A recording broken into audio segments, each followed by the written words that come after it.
Hello, അസ്സലാമു അലൈക്കും. അപ്പോൾ മക്കളെ, നമ്മൾ ഇന്നൊരു ഡയറി വ്ളോഗായിട്ടാണ് വന്നിട്ടുള്ളത്. നമ്മളെ വീഡിയോ കാണുന്നവരുണ്ടെങ്കിൽ സബ്സ്ക്രൈബ് ചെയ്തിട്ടില്ല എന്നുണ്ടെങ്കിൽ സബ്സ്ക്രൈബ് ചെയ്യുക, ഷെയർ ചെയ്യുക, ലൈക്ക് ചെയ്യുക, കമൻറ്റ് ചെയ്യുക കേട്ടോ.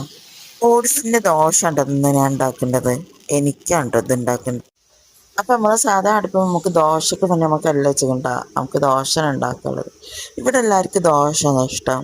ഇവിടെ ഉപ്പാക്കൊക്കെ ഭയങ്കര ഇഷ്ടമാണ് ദോശ, അതുപോലെ തന്നെ ചിഞ്ചുവിന് കേട്ടോ.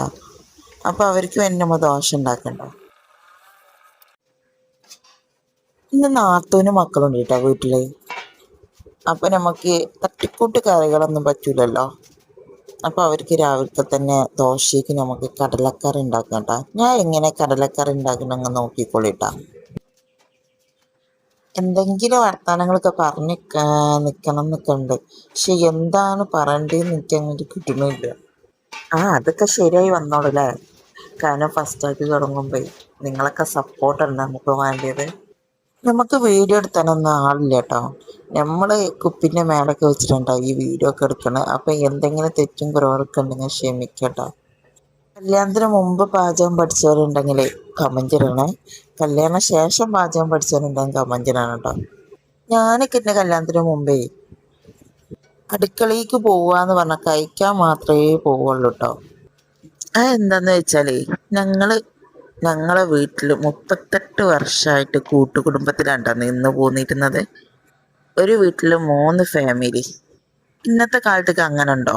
എൻ്റെ വീട്ടിൽ അങ്ങനെ ഇരുന്ന് 4 വർഷം മുമ്പ് വരെ ഒക്കെ ഇളമാരൊക്കെ ഉണ്ടാക്കി തന്നിരുന്നു നമുക്ക് സ്കൂളിലൊക്കെ പോകുമ്പോൾ നമുക്ക് ഫുഡൊക്കെ ഉണ്ടാക്കില്ല അവരെയല്ല. അമ്മ പിന്നെ കിച്ചണിലേക്കൊന്നും കയറൂലല്ലോ. അന്നൊക്കെ അങ്ങനെ ഒരു രസമായിരുന്നു. ഇപ്പം ആ രസമൊക്കെ കിട്ടുന്നുണ്ടോ? ഇപ്പം എല്ലാവരും വഹിക്കുകയായില്ലേ. ഇപ്പം കുടുംബം തന്നെ ഒത്തൊരുമിച്ച് നിൽക്കാൻ തന്നെ ഇപ്പോൾ കുറച്ച് പണിയല്ലേ. അപ്പം അതൊക്കെ അവിടെ നിൽക്കട്ടെ. ഇപ്പം ഞാൻ കടലക്കറിക്ക് ഉപ്പ്, അതുപോലെ തന്നെ മല്ലിപ്പൊടി, മഞ്ഞൾപ്പൊടി ഒക്കെ ഇട്ടിട്ടുണ്ട് കേട്ടോ. തക്കാളി, ഉള്ളി, മുളക്, കടല ഇട്ടിട്ടുണ്ട് കേട്ടോ അതിൻ്റെ അടിയിൽ. പക്ഷെ ഞാൻ എടുക്കാൻ മറന്നുപോയി വീഡിയോ. അപ്പോൾ കുറച്ച് വെള്ളം ഒഴിച്ചിട്ട് നമുക്ക് അടുപ്പിൽ വെക്കട്ടോ. കത്തിക്കട്ടോ ഗ്യാസ്. നിങ്ങൾ വിചാരിക്കണല്ലേ ഈ തോർത്ത് എന്തിനാ വെച്ചിരിക്കണമെന്ന്. ഇത് നമ്മൾ പുറത്തേക്കൊക്കെ ഇങ്ങനെ തെറിച്ചിട്ട് വിസിലടിക്കുമ്പോൾ പുറത്തേക്ക് തെറിക്കൂലേ, ആ തെറിക്കാതിരിക്കാനും വേണ്ടിയിട്ടാണ് ഞാൻ വെച്ചിട്ടുള്ളത്. അപ്പം നമ്മളെ കടലക്കറി ആയിട്ടുണ്ട് കേട്ടോ. അപ്പം നമ്മൾ തൂമ്പിക്കാൻ നിൽക്കണ്ടോ. അപ്പോൾ വെളിച്ചെണ്ണ പതിന് നമ്മൾ ഓയിലാണ് കേട്ടോ അപ്പോൾ ഉപയോഗിക്കണേ. അപ്പം കടുക് പൊട്ടിച്ച് കരിവേപ്പില ഇട്ട് അതിലേക്ക് നമ്മളെ കുക്കർ